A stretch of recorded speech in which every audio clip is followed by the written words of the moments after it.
Tomato ತಗೊಂಡ್ಬರ್ತೀನಿ night ವೆಹಿಕಲಲ್ಲಿ ಬಂದ್ಬರ್ದು ನಿದ್ದೆ ಬಂತು ಅಂತೇಳಿ ಸೈಡಲ್ಲಿ ಮಲ್ಕೊಂಡಿದ್ದೆ.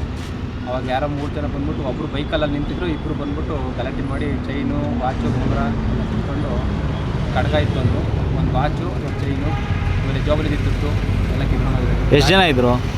ಇಬ್ಬರು ಗಾಡಿ ಇದು ಮಾಡಿರೋ ಈ ಕಡೆ ಬಂದು ಡೋರ್ ಇದು ಮಾಡ್ಕೊಂಡು ಇಬ್ಬರು ಬಂದರು. ಇನ್ನೊಬ್ಬ ಬೈಕಲ್ಲಿ ನಿಂತಿದ್ದಾನೆ ಇಟ್ಕೊಂಡು ನಾವು ಇಳಿದು ಅವರು ಹೋದ್ರಲ್ಲ ಅವಾಗ ನೋಡಿದ್ವು ಅವ್ನು ಬೈಕ್ ಹತ್ಕೊಂಡು ಹೊಡೋಗ್ಬಿಟ್ಟು. ಹಾಂ, ಗಲಾಟೆ ಮಾಡೋದಕ್ಕೆ ಚಾಕಲ್ ಚುಚ್ಚಿದ್ರು.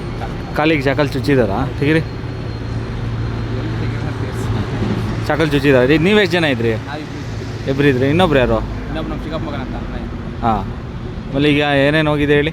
ಅದೇ ಒಂದು ಚೈನು ಇದೆ, ಗೋಲ್ಡ್ ಚೈನ್ ಒಂದು 17 ಗ್ರಾಮಿಂದು, ಒಂದು ಫಾಸ್ಟ್ಯಾಗ್ ವಾಚು, ಒಂದು ಕೈ ಕಡಗ, 2 ಫೋನು, 7-8 ಸಾವಿರ ದುಡ್ಡು ಆಯಿತು.